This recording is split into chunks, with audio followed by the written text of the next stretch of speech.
Future Focused from City College Plymouth will be starting in 9 minutes.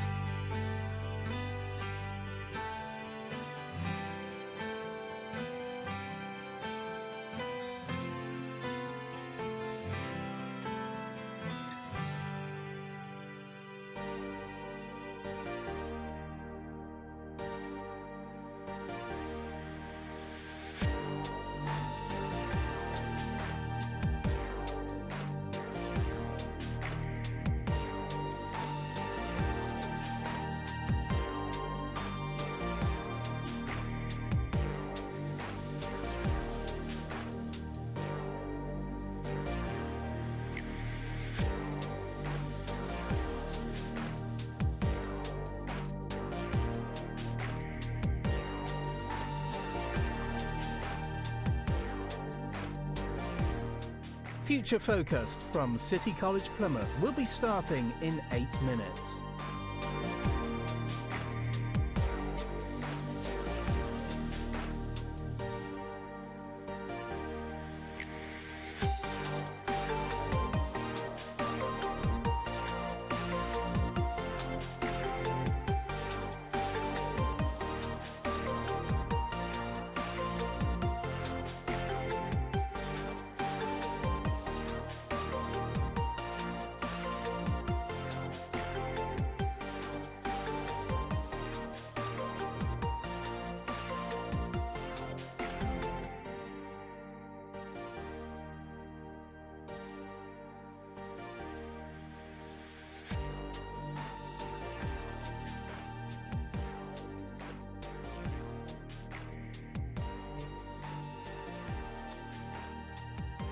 Future Focused from City College Plymouth will be starting in 7 minutes.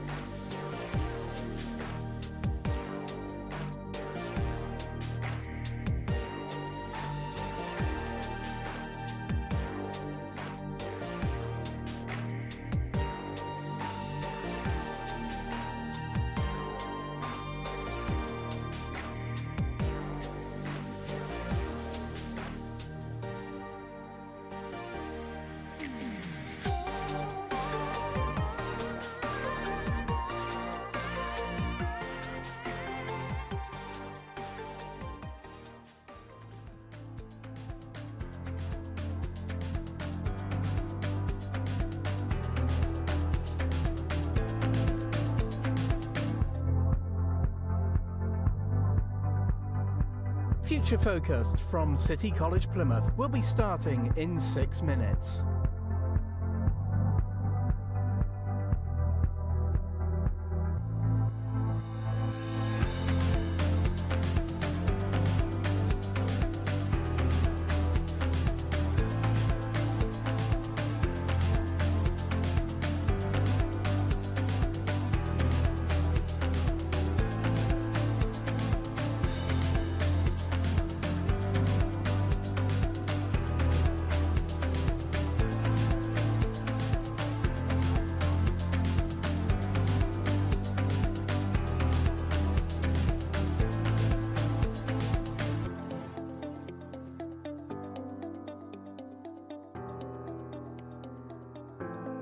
Future Focused from City College Plymouth will be starting in 5 minutes.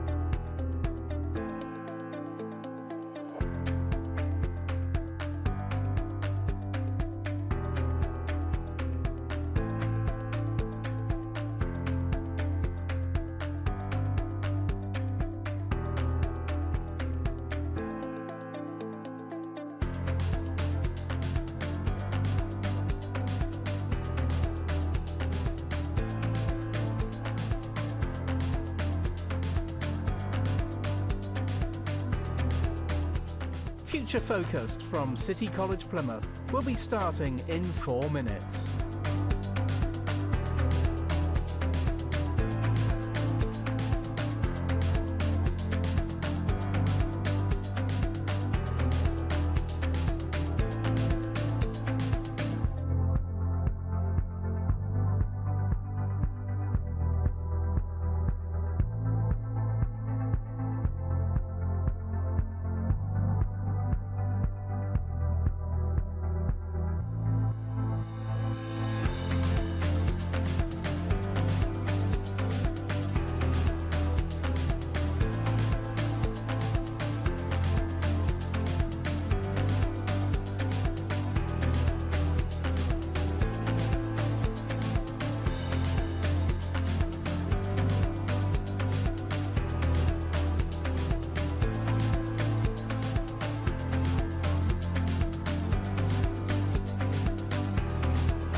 Future Focused from City College Plymouth will be starting in 3 minutes.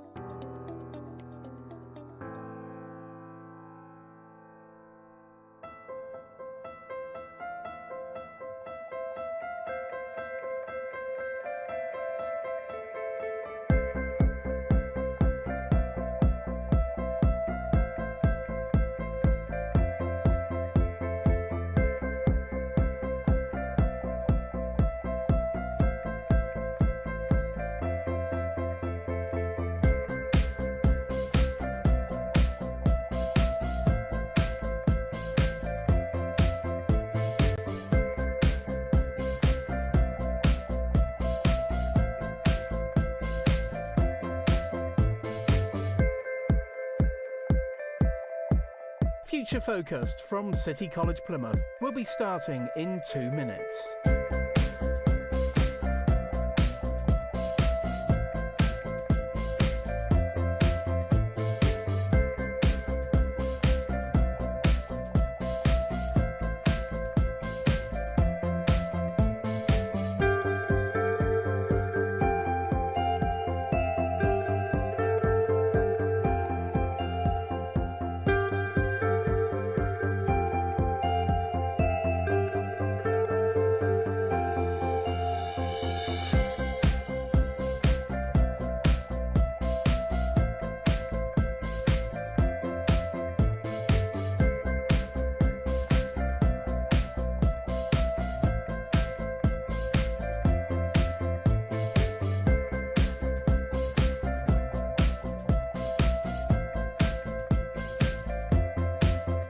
Future Focused from City College Plymouth will be starting in 60 seconds.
Across the internet, this is Future Focused, a live web stream that brings future choices into focus. From City College Plymouth. Presented by Jackie Grubb.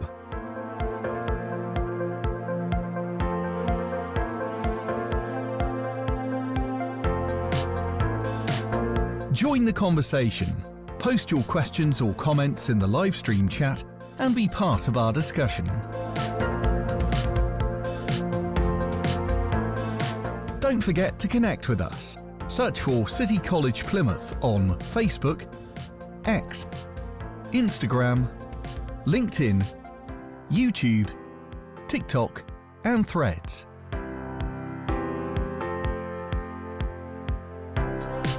This is Future Focused from City College Plymouth.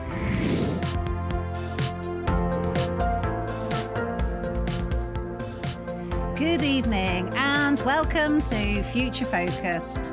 During the next hour and a half, I'll be welcoming a range of guests who are experts in the field of post-16 education. Our goal is to provide you with all the information you need to guide your teenager in making the right decisions for their future. We aim to clear up any misconceptions and offer a straightforward understanding of different routes available after GCSEs. Thank you for joining us. For more information about Future Focused, visit cityplym.ac.uk or scan the QR code on your screen right now.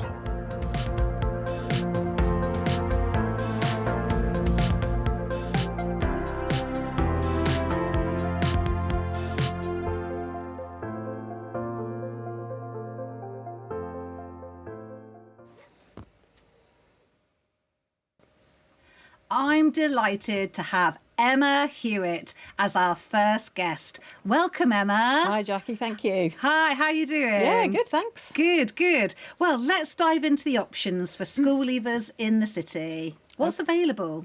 Okay, well, the good news is there's plenty of choice. So a real variety of options from 16. So if we start with schools, clearly young people can stay in their current school, join the sixth form, undertake qualifications like A-levels and further advance their knowledge of subjects. Or we've also got a choice where young people could leave their current school and join another sixth form across the city. In terms of mainstream schools, we've got 16 sixth forms available. So it all depends on the subject areas these young people are interested in undertaking. We also have sixth forms with organisations that offer a more sort of specialist offer at sixth form. Yeah. So thinking about UTC Plymouth, which is much more focused on, say, engineering and science, technology, engineering and maths. And also Scott Medical College, so health and care and medicine. So if we have young people that are particularly interested in those sectors, it could well be worth looking at kind of that specialist sixth form offer and opportunity in the city. And then we turn our attention to further education. So thinking about our local college, City College Plymouth, in terms of the breadth of courses and different qualifications, new offers like the T-levels, the technical qualifications, apprenticeships. So there's a really wide breadth of offer at our further education college right in the heart of the city, which presents loads of opportunities for young people to take their next steps post-16 as well. Yeah. And alongside that, to complement, we also have organisations like Discovery College, part of YMCA, that offers a range of vocational qualifications post-16. And we also have at Arts University Plymouth, there's also a sixth form and a kind of pre-degree entry focus, which really enables an art school kind of experience for more creative subjects. Yeah. So, a real broad breadth of offers there. And then to complement that, we also have a network of independent training providers who offer a range of work-based training opportunities as well as apprenticeships. Yeah. So organisations such as Greenlight, Focus Training Group, the Skills Group Achievement Training, CTSW. So, again, thinking about getting young people into pathways into sectors such as construction, for example, being one of them. That, again, is an option from 16 to think about taking those steps into those organisations. So, a real breadth with very different sort of learning environments as well to consider. Yeah, can you explain what the difference is between a T-level and maybe an A-level? Yeah, so A-levels are kind of academic qualifications. Generally, young people may take 3 A-levels in order to then progress into higher education and undertake an undergraduate degree. And a T-level is relatively new. It's a technical qualification. So you take one technical qualification, and our provider in the city is City College Plymouth.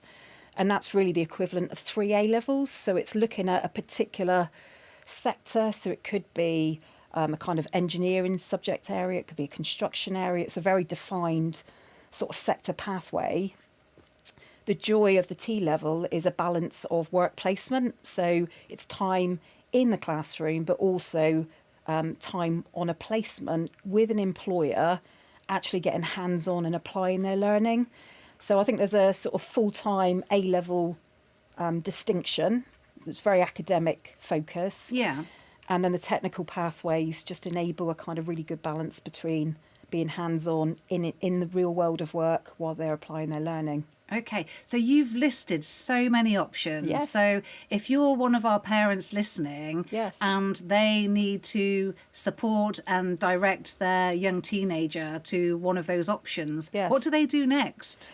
Well, I think there's a whole range of sort of open events that happen. So I would really have a look at, the secondary schools in Plymouth, try and understand their sixth form provision, have really good conversations with your young person about what subjects they've really enjoyed at school and where they feel really excited and passionate about some of those subjects going forward.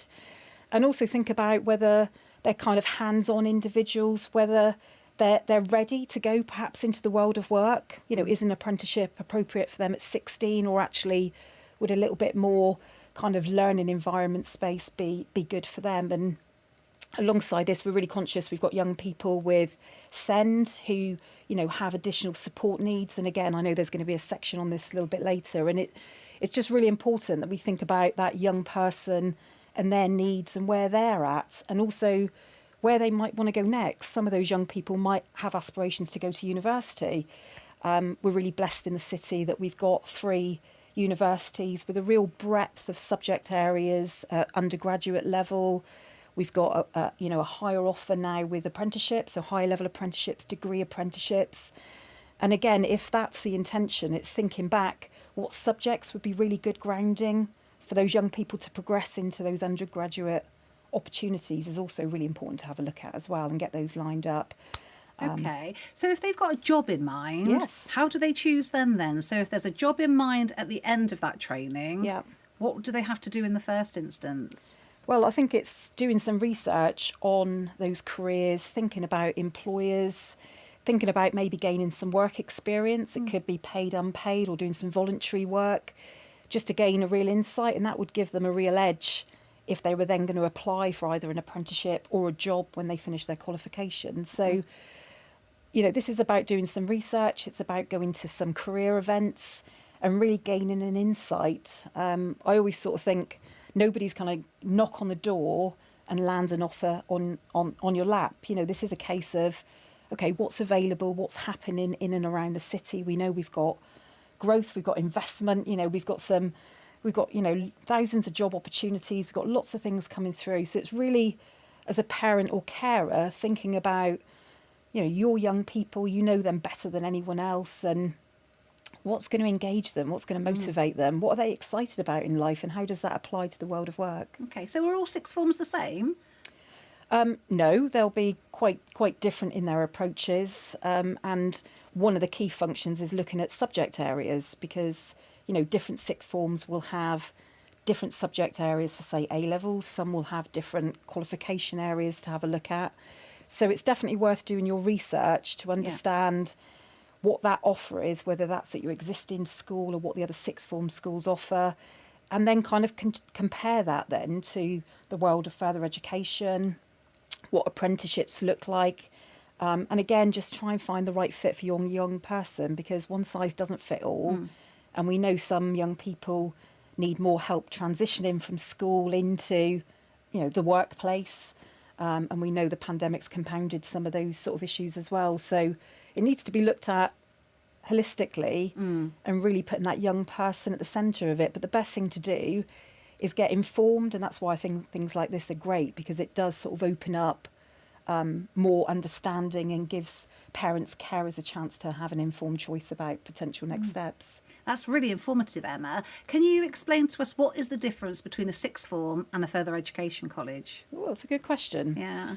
Well, firstly, you're obviously looking at a sort of traditional school environment compared to a college environment, which has, a much wider offer of subjects, I would say, a much wider offer of facilities, probably more industry-led teaching at a further education provider compared to a school environment, which is probably more sort of academically driven.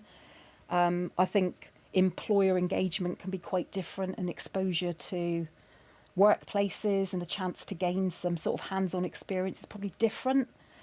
But I think, the main thing is in any sort of further education and taking next steps is what subjects do you really want to study, and what are the qualification options available for you, and where do you want to go next? And actually, an environment like City College Plymouth is very different to many of our school environments, because that's its purpose. You're then moving into the world of further education, and there's different investment in sort of school facilities compared to colleges and university.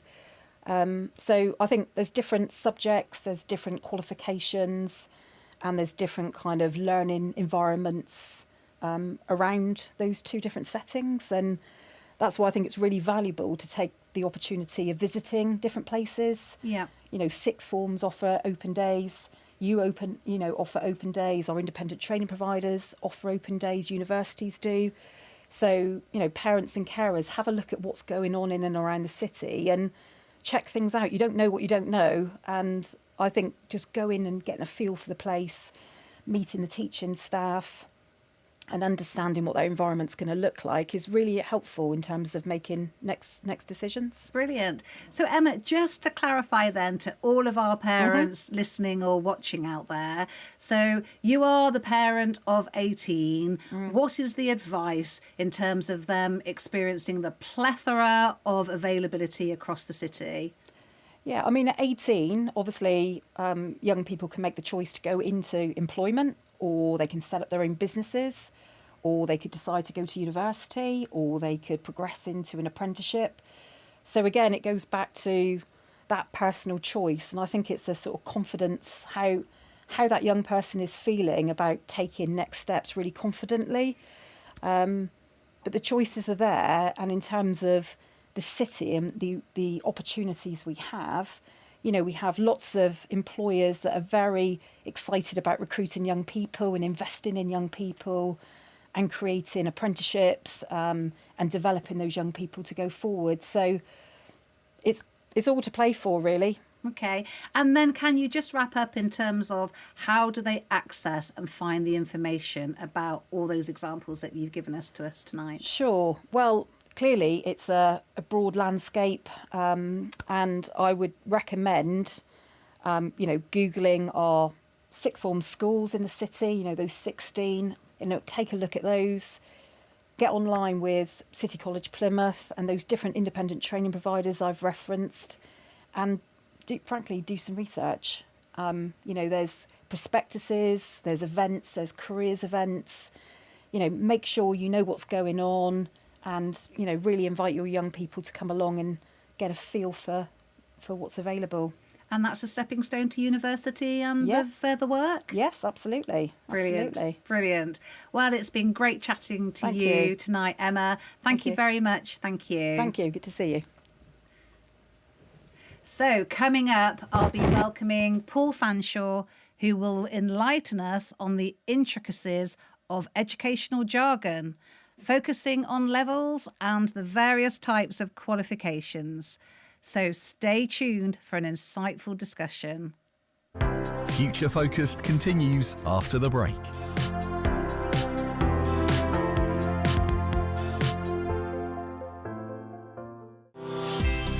Navigating the path to success can be challenging. Having a clear goal doesn't always mean the journey is straightforward. Whether it's you or your teenager seeking direction, City College Plymouth is here to guide you. Join us at our Kings Road campus on Saturday the 3rd of February from 10 till 1 to learn about courses, careers and get a taste of college life. City College Plymouth. To see why we should be your teenager's learning destination of choice, register now at cityplym.ac.uk.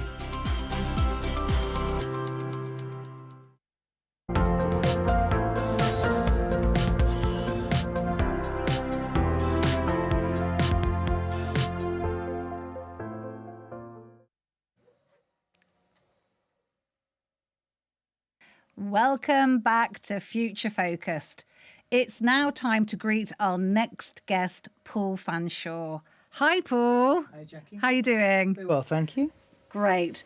Well, Paul, I would like you to explain to our parents and all our listeners out there what the levels of qualification means, because there's so many numbers, aren't there? So what does the number represent?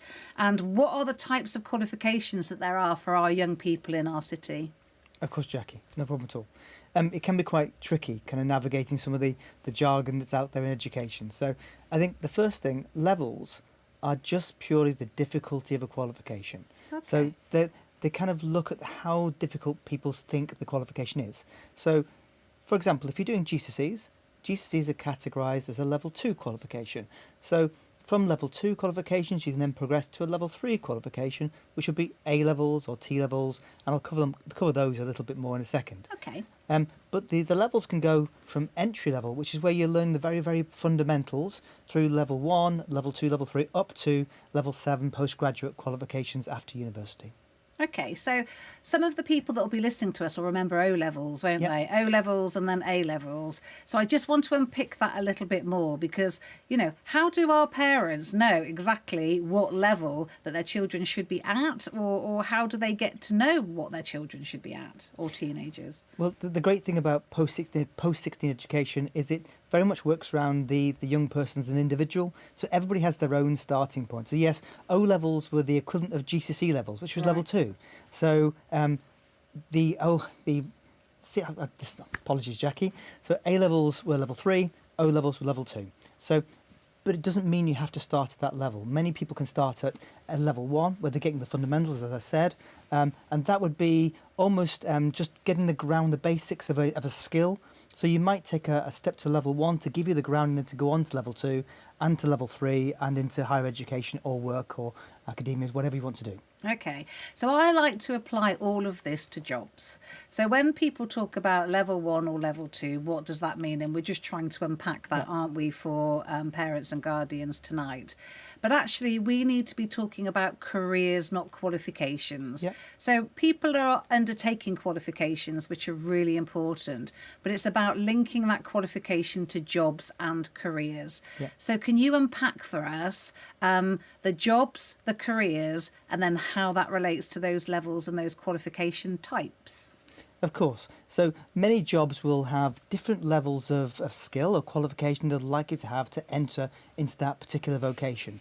But you can do that in different ways. You could go straight into a job at a certain level because for example, you've studied an A level or a T level, we'll talk about in a second, and maybe level 3 or higher education, and you can enter directly into that job at that particular level. But many employers these days will actually look and take you at a lower level. So you might come in at level 2 or level 1, where you're getting the fundamentals and you'll work through the levels and you'll study alongside work. So you can do a level 1 and a level 2 study and then get your level 3 and achieve the level of job you wish to get to and the relevant kind of skill levels that you'll get through those qualifications. Okay, so this next bit we need to take really slowly, okay, because it does get quite complicated. And this section of this evening is all about educational jargon. Yeah. So, you hear the words of BTEC, Yep. T levels, and MVQ. So all the ones that you think of, can you name them and then describe? Maybe let's start off with T levels. So what is a T level? What does it represent? And where does it take the young person in their next steps? Of course. So T level, kind of a new qualification that's been coming out of the last 2 to 3 years, and it's going to grow over the next kind of 6 to 7 years, be a kind of significant part of our educational landscape. So an important one for us to understand. So T level stands for technical level, and it's a level 3 qualification, which is the same as an A level. So where an A level, the A stands for academic. So A level, academic qualification, academic level. T level is technical level. So they're both level 3 qualifications. So if you've been to school and done your GCSEs at level 2, you might progress then onto a level 3, which would be your T level. So the T level, I think Emma alluded to it a second ago. So a T level is the equivalent to 3 A levels because it's a broader subject. You'll do a single subject, for example, construction or maybe health or maybe science, where you'll study that in some depth. Now, alongside that T level and doing the actual practical work in the subject you're doing, and also the academic understanding of maybe some of the theory that goes behind that technical qualification, such as construction, you also do 45 days of work experience during those 2 years. So it's a great thing to actually start to do if you want to blend some practical work experience and getting some real work experience alongside learning the real high level kind of level 3 qualification that you'll do at the same time.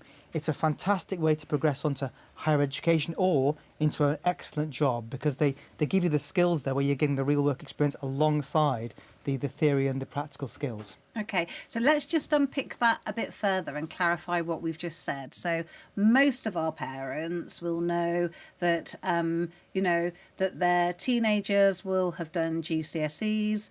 a lot of our parents will know the A-level route and then that route into university or a higher degree. So T-levels are fairly new, a brilliant qualification. Will a T-level get you to university? And what is the difference? And if you've got a teenager at home and you're advising them to do A-levels or T-level, how do they distinguish between the two? Okay, so yes, a T-level can get you to university. It's a level 3 qualification and it's a recognised level 3 qualification that will get you into the career you want to get to. What I'll be saying to parents at home is you're choosing the qualification that gives you the pathway that's right for you. So A-levels, the level 3 qualification, they're an established route into higher education as well. It might be that's the best route. If you want to do A-level in, for example, chemistry and A-level in physics and A-level in biology, you can do that route and go into a particular higher education subject that you wish to do, because that might be the right route. But the T-level is giving you something slightly different because it's giving you the work experience and the practical elements alongside the theory. So one is about academic study, going into university, and it's a really wonderful way of, the traditional way of going into higher education. But a T-level can do the same for you. It's just giving you the practical work element alongside the theory and the breadth of study you would get across the 3 A-levels. Okay. So both give you the route into university, but they're both great. So are we confident that all of our universities do accept the T-level? There are some universities at the minute that are still taking up the T-levels. Most universities are taking the T-levels, but this is a qualification that's a vanguard of the government's education policy, and eventually all universities will take these. At the minute, there are some universities that are still taking the time to adopt T-levels, but most are taking them onwards. And we know that our local universities Absolutely. are taking the T-level because we've checked that one out, haven't Absolutely, they do. And it's something that we know because we work with our local universities, and our students are progressing from T-levels onto university as we speak. we? Okay, thank you. And then we hear the word BTEC, don't we? So what does BTEC stand for and what is a BTEC? Okay, so BTEC is a level 3 qualification. Predominantly, it's a 2-year qualification, and in some ways, it's a precursor to what the T-levels are now. So it just doesn't have the work experience or the academic rigour that you would have had within the T-level, which is the T-level is slightly harder. It's got slightly more rigorous alongside the A-level to give you that kind of level of standard, which allows you to the higher education progression. BTECs, though, are a fantastic option for many, many people. And they run in many, many subjects across all vocational areas. So there'll be BTECs in many providers across the city, FE colleges and training providers in, for example, hair and beauty, or within public services, for example, where you'll be able to do a BTEC and then go on to higher education or to the world of work with practical vocational experience in that subject. But they're a great option. What you will find with the BTECs, there's less of them because many people are now transitioning from the BTECs to a T-level, but they both give you fantastic options as a post-16 choice. Okay, so we've talked briefly about level 1 then, which Yep. is a startup, especially in a vocational qualification. We've talked about level 2, which is your equivalent to a GCSE, but a practical based qualification. Then we've talked about our BTECs and our T levels that are the equivalent to A levels in terms of the level 3. Yep. So what is level 4? Okay, level 4 is foundation level for higher education. So in many organisations, for example, at some of the local colleges, you can do a foundation degree, which is level 4, which is the almost like a foundation year to go on to higher education study. And that's a fantastic option. Many universities as well do a foundation year where you actually acclimatise and do some preparatory work before you go on then study levels 5 and 6, which is traditional HE levels of study. So what sort of subjects do you study at level 4 then, or a foundation degree? What's the choice? There's a plethora of things you can do out in HE qualifications. So, as I said, there are foundation degrees, and those foundation degrees might be in, for example, science, or you can get them in IT, or you can get them across the many vocational subjects that allow you then to progress into our local university. So there's many of the foundation degrees. You can do a foundation degree and then progress to complete that qualification at the local universities. Or, as I say, at level 4, you can actually, with our universities, do a preparatory year and go on then to study the degree actually as part of that programme. Fantastic. So that moves us naturally on to level 5. So what is level 5? We hear a lot about degree apprenticeships. So where does that come in? Can you talk to us a bit about that, please? Yes, of course. So level 5 is your traditional first year of HE study. And that is your traditional degree that you would do at university, or you can do it to your FE providers in the city. And it's where you do your first year and the grounding of your degree study before you move on to level 6. But alongside that, you do have other options, such as you've just described. You've got higher apprenticeships, which are an apprenticeship route, which you can do there at level 4 and level 5. And now you've got the new degree apprenticeships, which where you're employed and you're studying alongside your work. And they're fantastic. They're a new initiative that are being done across our HE providers in the city at the minute. And there's some really great opportunities if you want to take a degree apprenticeship. And it's worth looking into because they're an exciting new kind of entry to the education market. So with a degree apprenticeship, you're working as well? Yes. Yeah. So can you explain a bit more about that for us? Of course. So that's one of the things for parents to think about at the minute in all of the education we just talked about, because there's different routes and different ways you might want to do education. So you've got your traditional full-time study, whether that's in A-levels or a further education college doing some of the T-levels. Well, the T-levels, if you think about it, we talked about was a course with some work. And then you have other qualifications where you're working and you study, and those are the apprenticeships. So an apprenticeship is a job, but you're also doing the underlying kind of education alongside that. So you have some time what's classed as off the job to do the study, which is generally 20% of the qualification, and you will study the theory and the practical elements or the qualification elements that will complement the world of work, and you can take them back into work and then actually put them into practice, which is a great thing. So I suppose with degree apprenticeships and traditional apprenticeships, the way I like to see them is it's a job where you're also studying. So it's fantastic. You're earning as you're learning, but at the same time, you're getting these great skills you can then take directly into the workplace and put them into practice and learn with them. It's a great thing to do. Okay, so we've discussed all our way through to 5 and 6. So what's beyond 5 and 6? Well, beyond 5 and 6, you then get into postgraduate study. So you can do, for example, a master's. So once you've done your degree, you can then move on to become do an MA, which is a master's, or an MSc, a master's in science in a particular subject, which is a fantastic opportunity to do if you get the opportunity there. And then onwards to do PhDs and research education. And there's wonderful things where you can take that into the world of academia. You can really become a specialist in those realms. And it's a great thing if anybody gets the opportunity to do.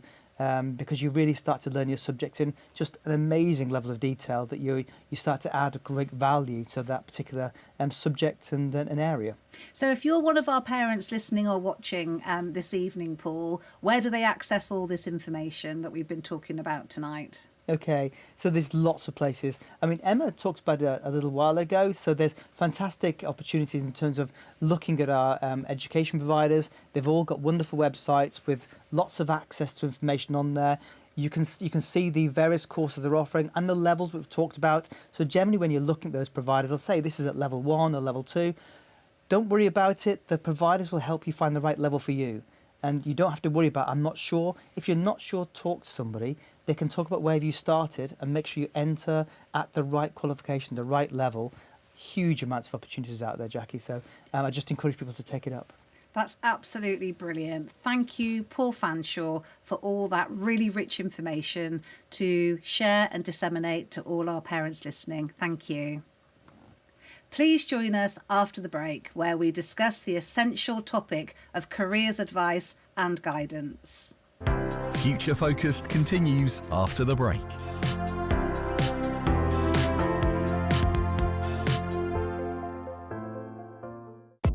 Is your teen fed up with school? Looking for a different learning experience? Ditch the blazer and check out City College's Year 11 Taster Sessions.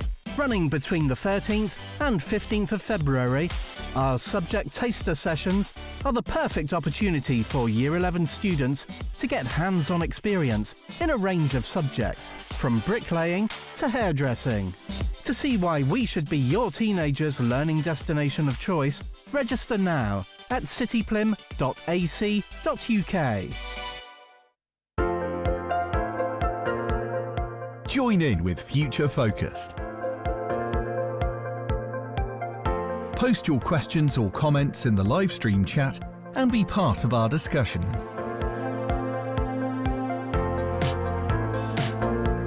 Don't forget to connect with us. Search for City College Plymouth on Facebook, X, Instagram, LinkedIn, YouTube, TikTok, and Threads.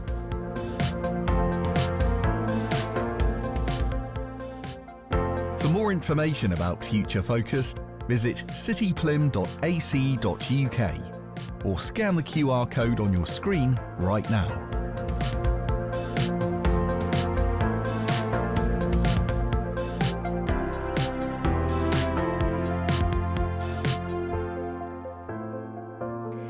Welcome back. Well, as parents and carers of teenagers, we understand the significance of ensuring that they are well informed about their available options.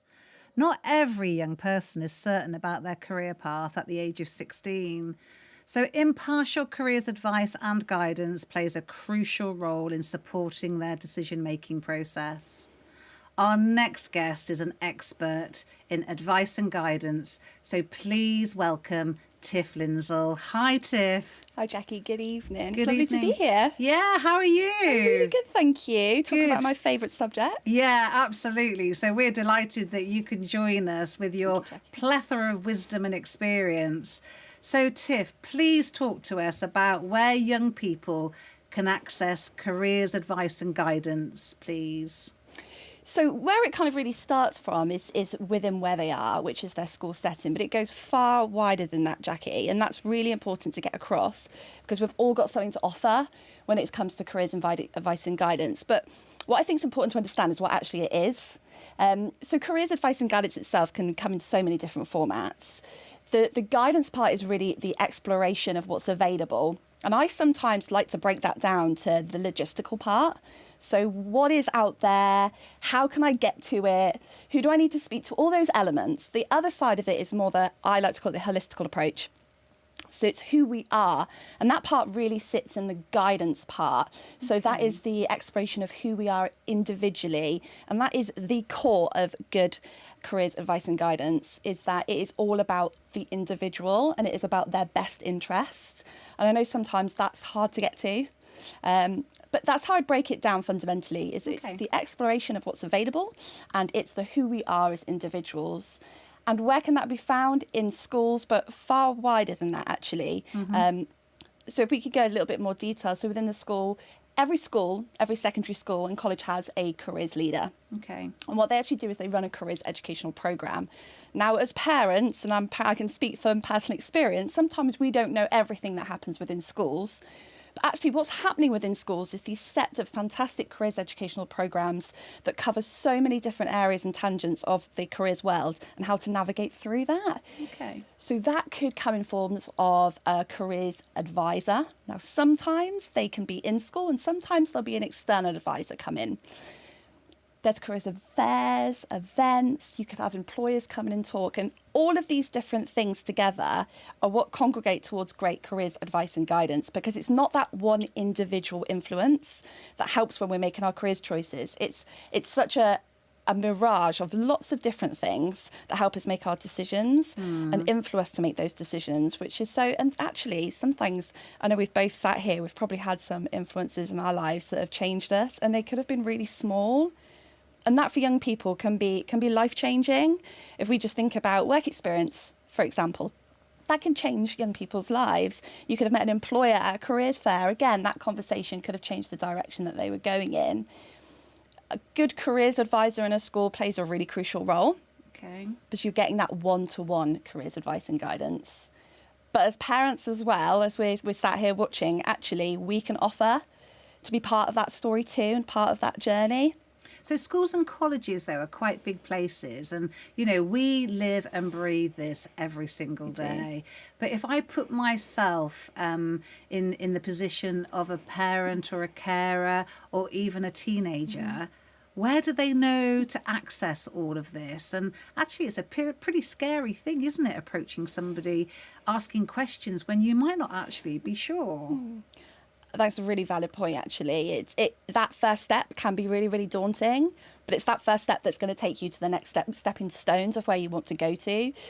If you're in a school, then you need to reach out to the careers advisor. And if there isn't one, then it's to reach out to the teachers, to the head of year, anybody that you can speak to that directs you to that person that's going to be key for information. Again, the head of year, the tutor, all those people at school can offer really interesting and valid career advice and guidance. But actually, if you're able to have that one-to-one moment, time with that careers advisor, that's going to be able to sit down and go through a structure with you, go through action plans, explore not just yourself, but the offer available. And what I always say, Jackie, is it's difficult if you don't understand who you are and you don't know what to offer. How can you go off and search of what to offer out there? And that's not just for young people, that's us as adults as well, because careers advice and guidance is for everybody. But that's really important. So the careers advisor's role is to talk through the guidance part, the advice part. We're thinking about action planning. We're talking about the opportunities available. That could be education, that could be training. Most important part about a careers advisor is the impartiality. Okay. We are there to talk about the best interests of that student, and everybody is so different. Every young person has got a different story, a different idea and perception of what their dreams and reality might look like. Like we spoke about already, everybody's have different subjects that they like to do and dislike to do. So it's about working out. And what I've always kind of looked at is that whole person approach. Because that is, if we were going to split that in two, that's how you're going to be feeling more informed.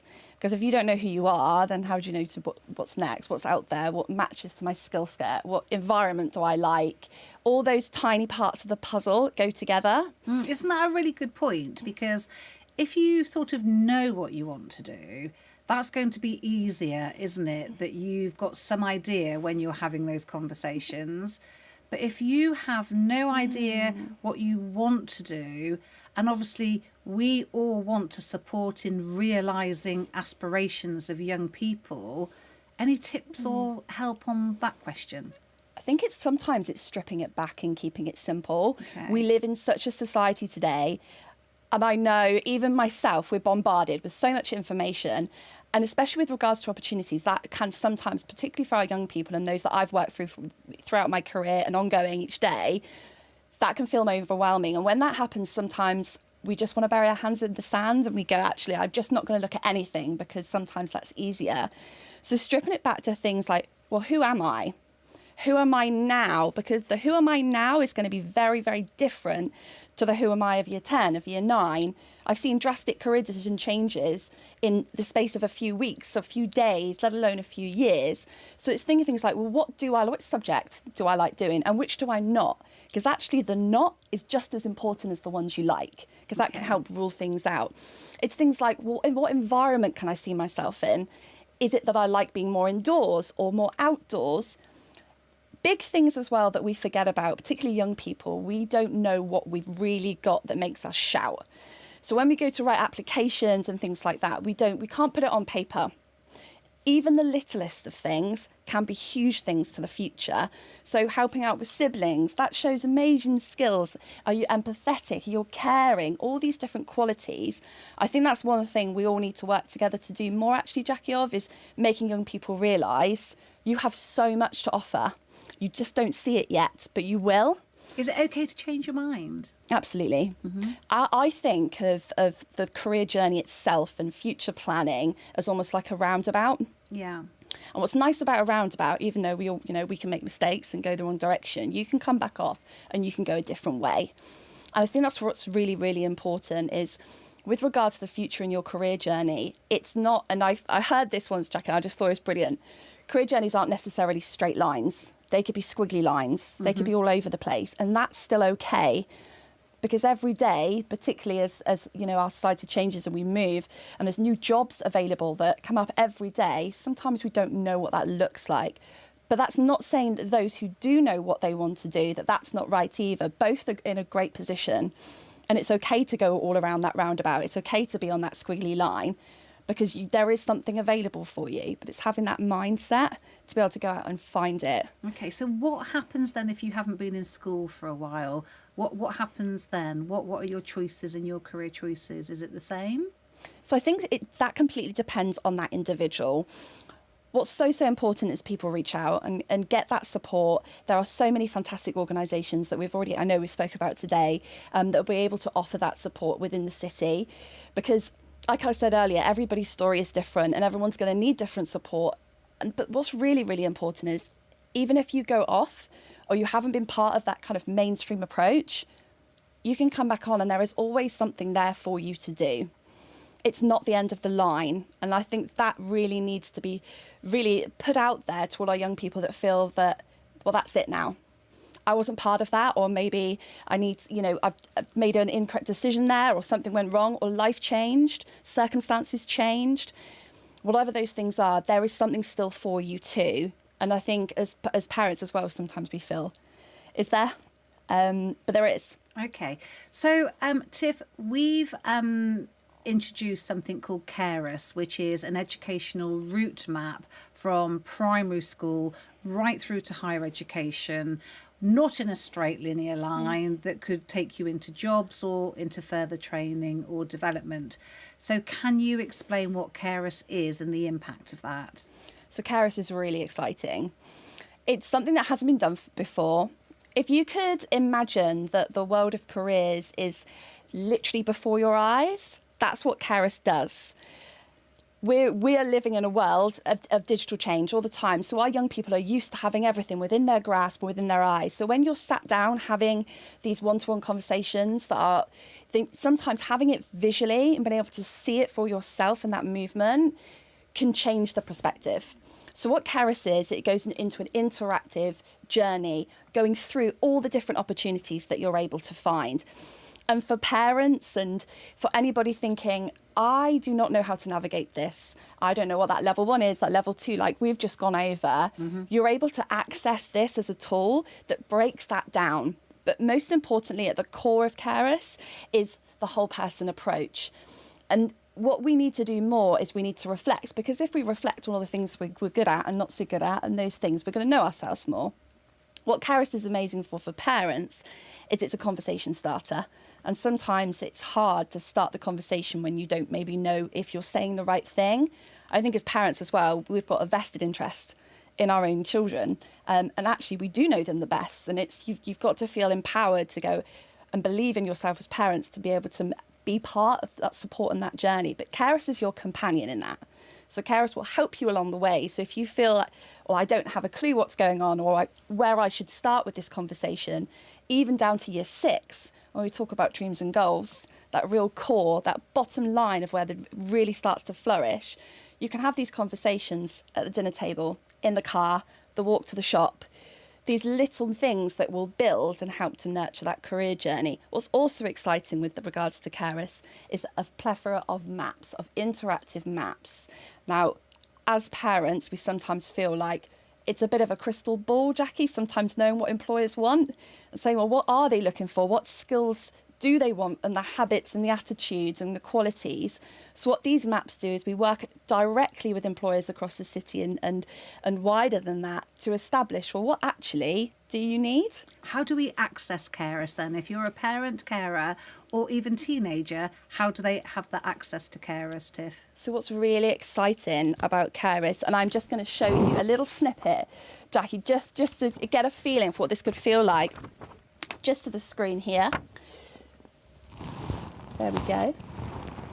So again, if you can imagine this map brought to life in an interactive sense, so we visually go through this journey. So we go from year 6 all the way through to the end, like you'd earlier discussed, all the way up to level 8 and beyond into employment. Carus is coming out soon, so it really is a watch this space moment. But if you are interested, there is information to follow. Brilliant. In line to know what it's all about. Brilliant. That's absolutely fantastic and really insightful. Thank you so much, Tiff. Thank you. A pleasure. We're now taking a short break, but don't go anywhere. When we return, we'll be delving into important considerations if your teenager has special educational needs and disabilities.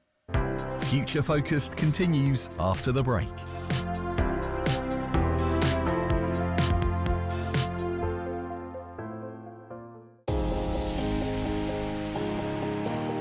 I'm Jackie Grab and I'm a CEO in the world of education, but I prefer to refer to myself as a skills ambassador. Join me on an exciting new podcast series called Skillfully Speaking, featuring special guests from a diverse variety of industries, from sport and entertainment to business entrepreneurs and leaders. We'll learn about their lives, backgrounds and careers, discover their journeys and uncover the secrets of their success. We'll talk about the skills they've learned in order to succeed and share practical tips and advice so you can too. Skillfully Speaking with me, Jackie Grubb, coming soon to Apple Podcasts, Spotify and more.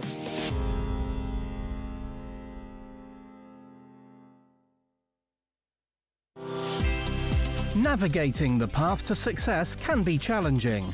Having a clear goal doesn't always mean the journey is straightforward. Whether it's you or your teenager seeking direction, City College Plymouth is here to guide you. Join us at our Kings Road campus on Saturday the 3rd of February from 10 till 1 to learn about courses, careers and get a taste of college life. City College Plymouth. To see why we should be your teenager's learning destination of choice, register now at cityplym.ac.uk. Join in with Future Focused. Post your questions or comments in the live stream chat and be part of our discussion.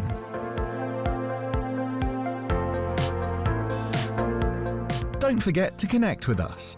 Search for City College Plymouth on Facebook, X, Instagram, LinkedIn, YouTube, TikTok, and Threads.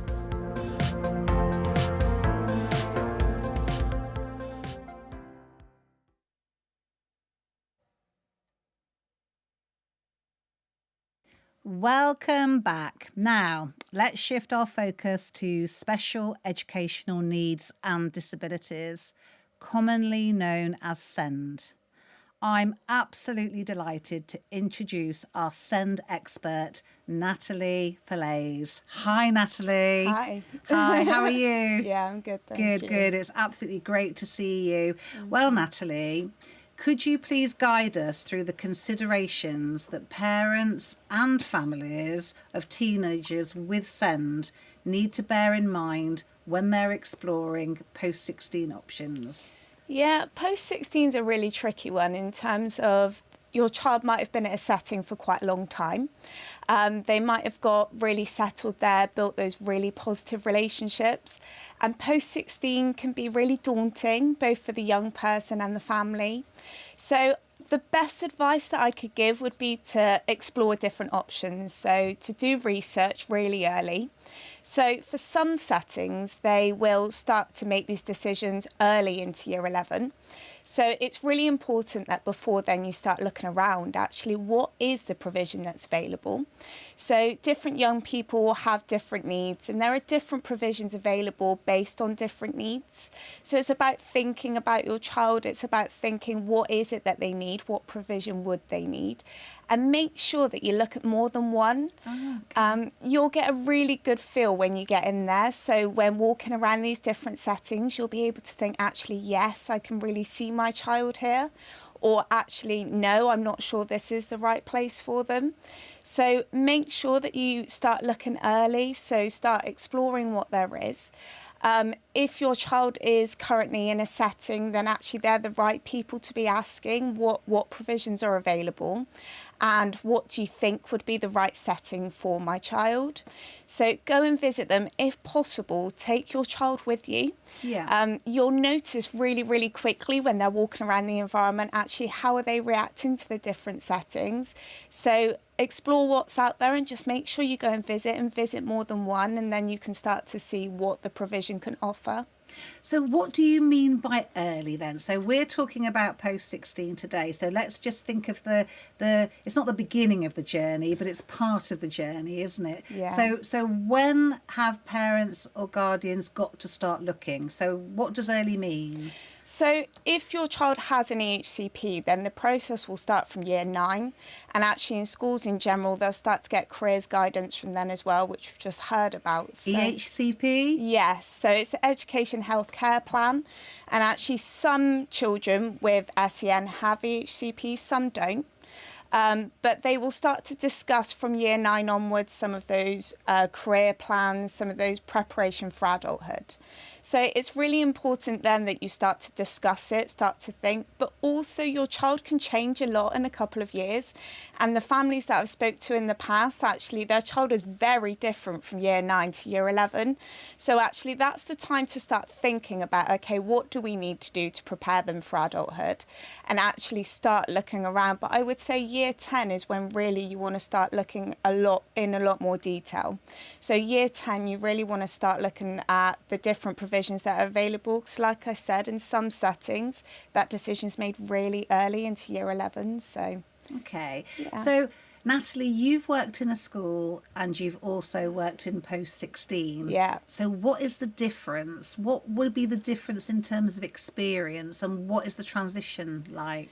Yeah, so the courses can be very different as well, depending on what setting they're coming from. So actually, it's really important when you're making applications and looking at different provisions that you think about the course that you want them to do or that they want to do. So it's really important that if they're able to, they're joined in with that conversation as much as possible. So you're thinking about what are they interested in. Now, we all have good days, we all have bad, and that is the same for young people, and it will be the same for children in your family. So actually the thing is think about what are they like on a good day. So what makes them thrive? What are they interested in? When are they at their best? But also think about, okay, when are they not at their best? When might they struggle?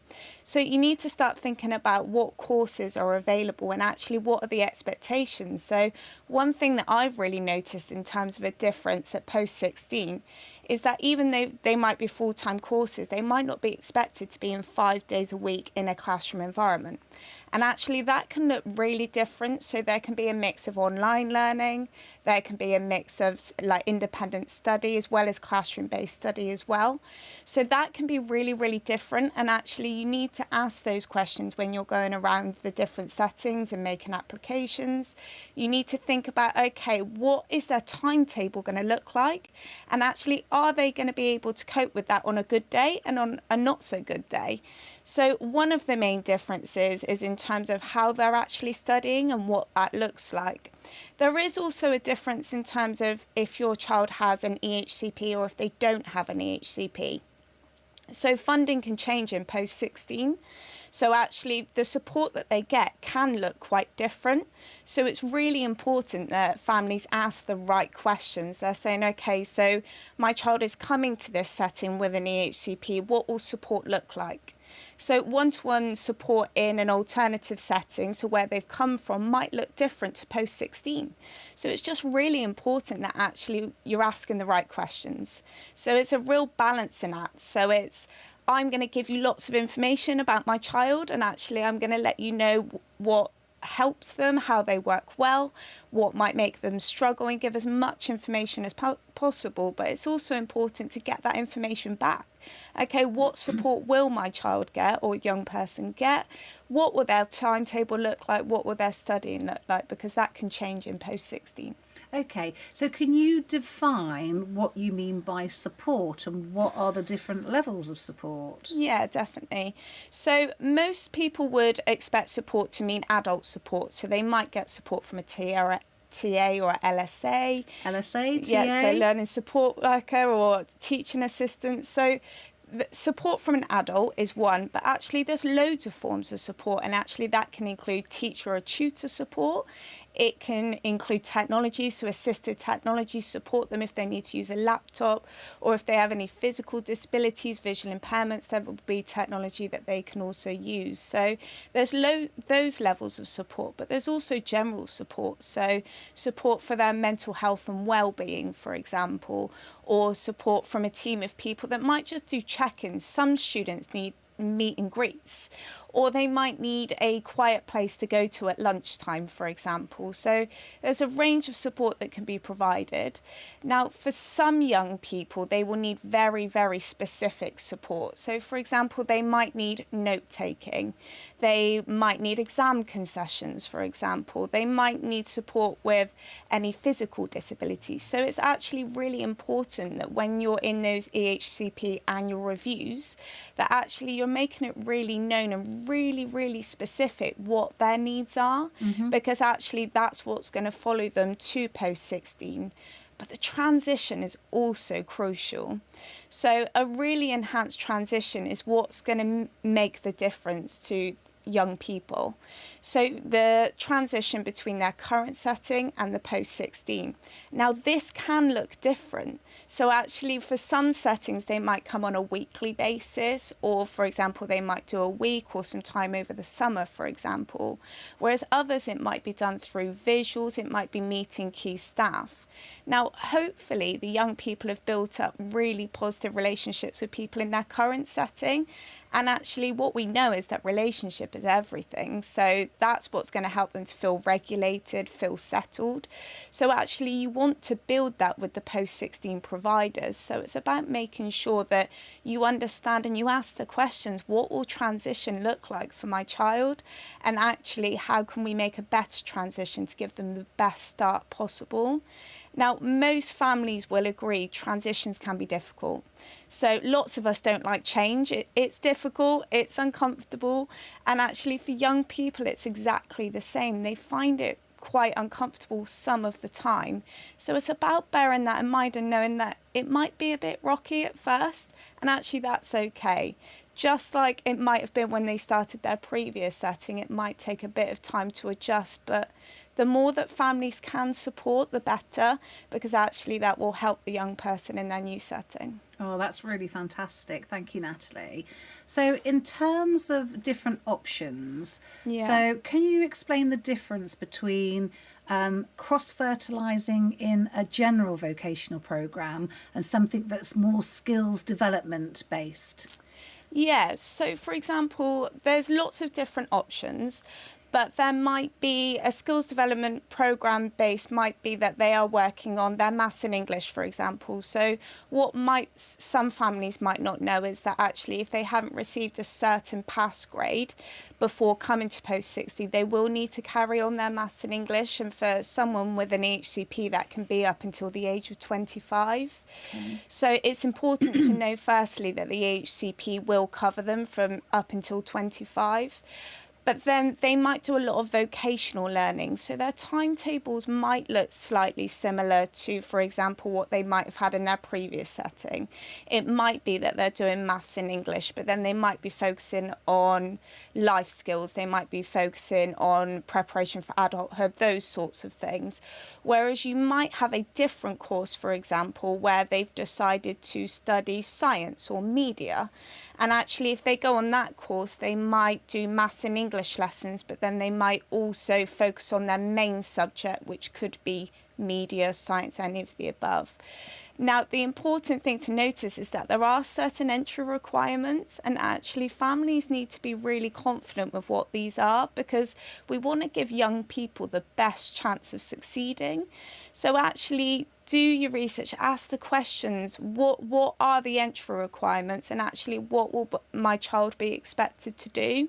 Because there are different levels of courses, and actually you want to make sure that they're going on to the right one and that they can progress through.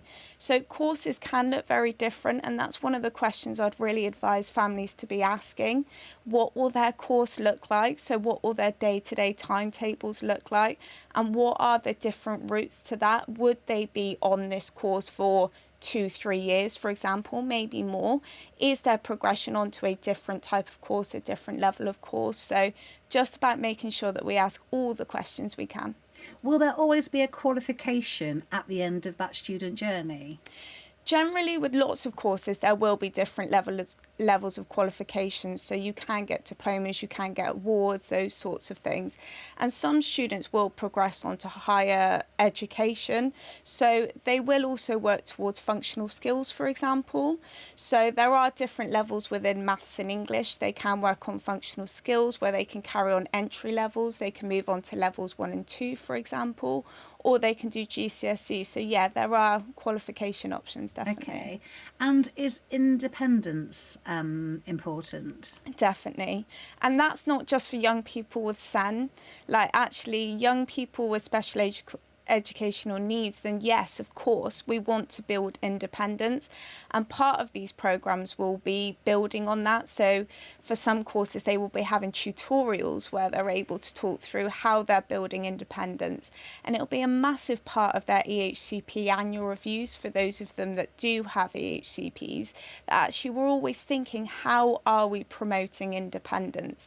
And through that, it will be through teaching and learning. It will be reducing the amount of support that's needed. So yes, definitely, for all students, it's about building independence. Brilliant. And are internships an option? And what is an internship? Yeah, so a supported internship is an option, and it's about moving into employment. So it's employment but through support. So it is an option, yes, and there's lots of different options for young people with SEN. There's lots of different routes that can be taken in different providers. It will look very, very different. So it might be that a young person needs more one-to-one support and they would be in a provision with very, very few students, and they would have a lot more adult support, for example, and they might follow a timetable similar to a previous setting. But then it could also mean that they're able to be in classroom based, or so it depends on the needs of the students to what they're able to access and the level of support that they would need. But the aim would always be working towards independence. It would be working towards employment. And actually, even if they're not able to manage employment on an independent level, it would be okay, how can we do that with support as well? And also thinking about volunteering and enrichment is really, really important. And actually a big focus is community participation. We want them to build relationships. We want them to have those healthy, connected relationships in society. And we want them to build their self-esteem and their self-awareness. So it's all built through their timetables, through their courses, but also the EHCP process is also a massive part of that as well. Now, it is important to note that not all students will go with an EHCP. So there are students that might have a diagnosis of SEN, for example, a diagnosis of autism, for example, but they won't have an EHCP. They've managed to cope in a mainstream setting, for example, without an EHCP. And actually, their support level might look different in terms of the funding they provide, but actually, everybody has a responsibility to support those learners with SEN. And actually, there is, as a local offer from Plymouth, a SEN offer in terms of the provisions that's available. So just make sure that you're looking out there and actually just look what's available for your young person. But actually, there are levels of support whether a student does or doesn't have an EHCP. Well, that's really insightful. Natalie Falaise, thank you so much for your wisdom. Thank you very much. Thank you. So please join us after the break for our final discussion as we delve into all things apprenticeships. Future Focused continues after the break.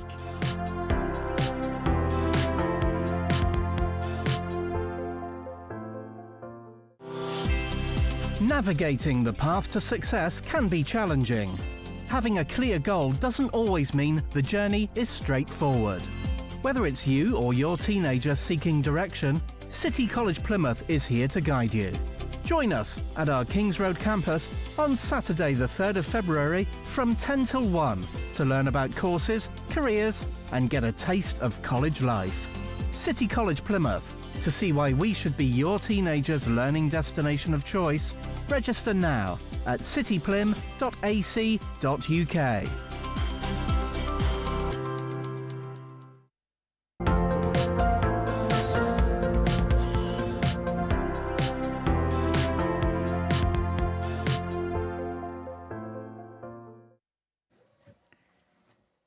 Welcome back to our final discussion this evening. I'm sure that most parents and carers of teenagers have heard about apprenticeships. But what's involved in becoming an apprentice?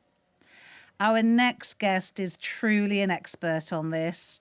Learn while you earn qualification. So please welcome Sharon Robbie. Hi, Sharon. Hi, Jackie. How are you? I'm fine, thank you. Thank you Good. so much for inviting me in to this evening.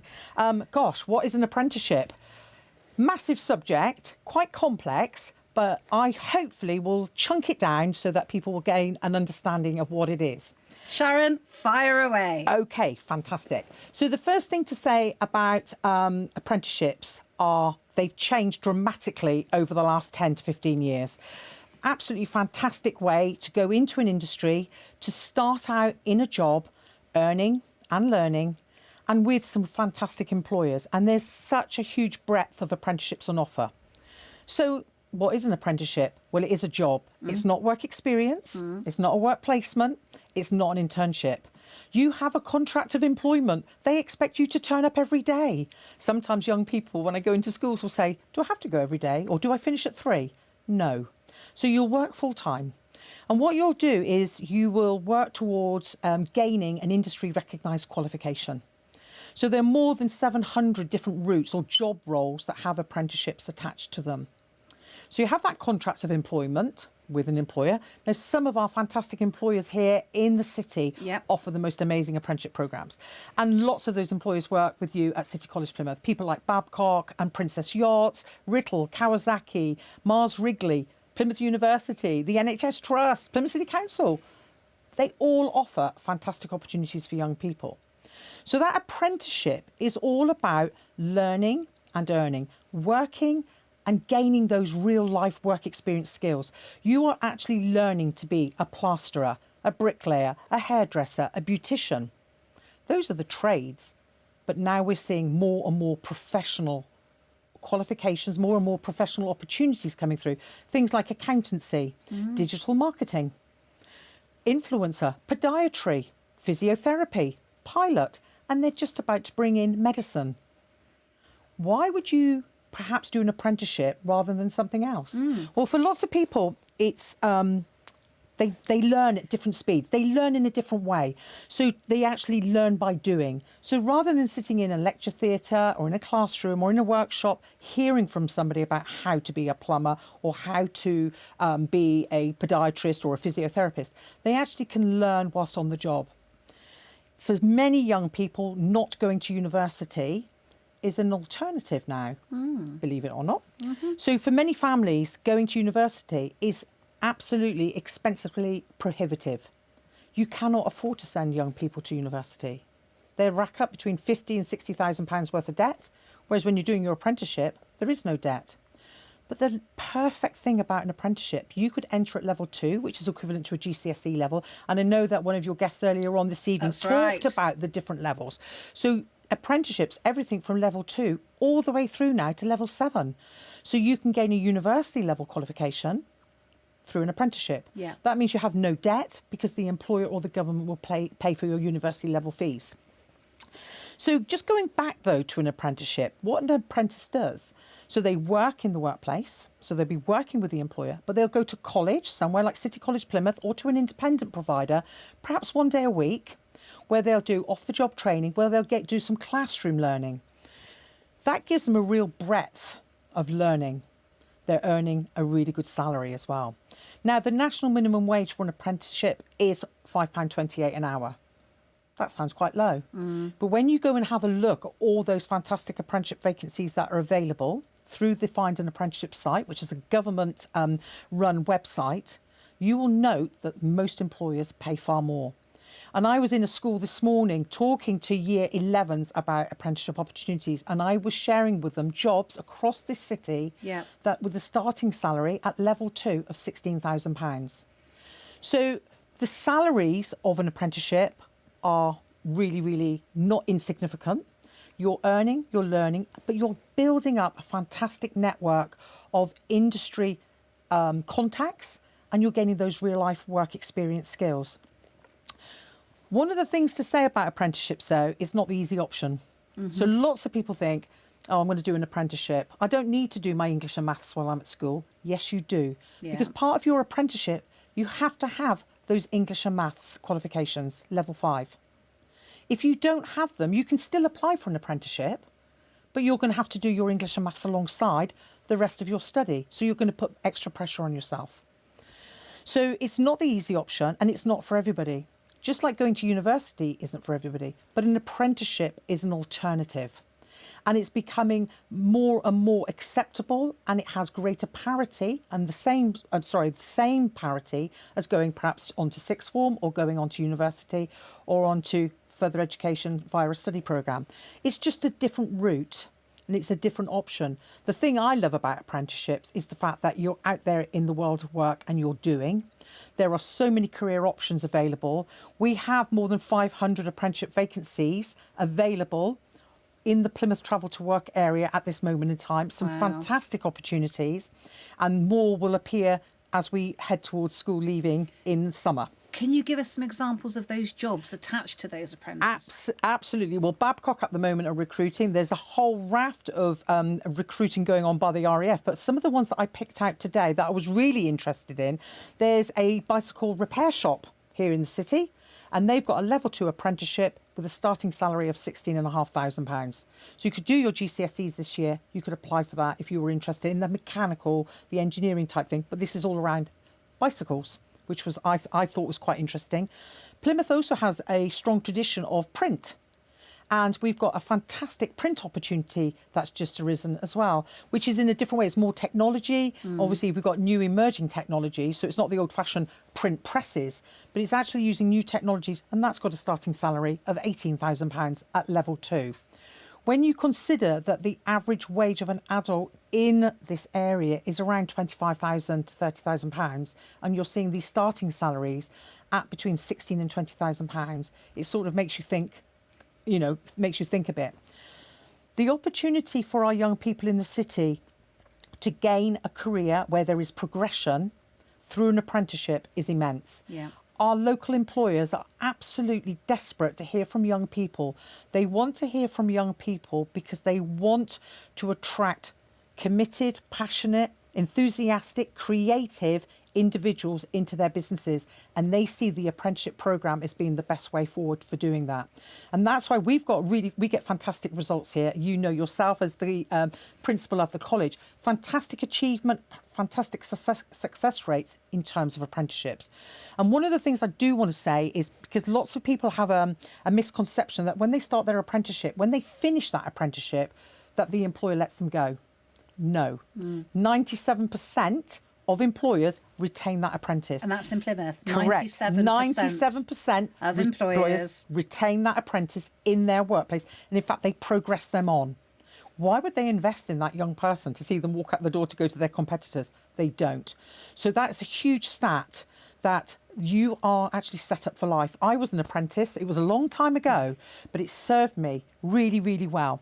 And I think for any young person who's considering a career and is looking to do something and they really want to get stuck into it from day one, an apprenticeship is the way forward. And it doesn't matter whether it's level 2, level 3, and then some of our level 3, 4, 5s. And then obviously there's that progression route into university level qualification, should that be your bag.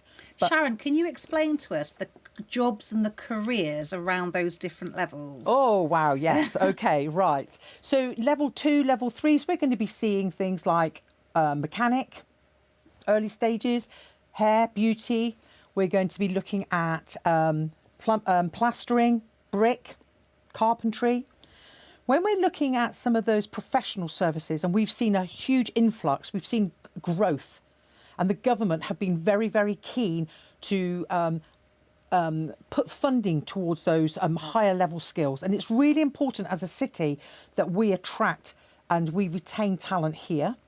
It's important that we attract new employers to the city.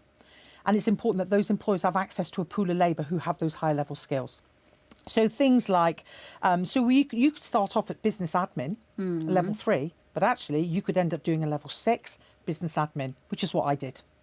You could go through, if you look at things like dental technician, You're looking at levels 4, levels 5. You look at project manager, look at quantity surveyor. Quantity surveyors, we've got a shortage of quantity surveyors in the Southwest Peninsula.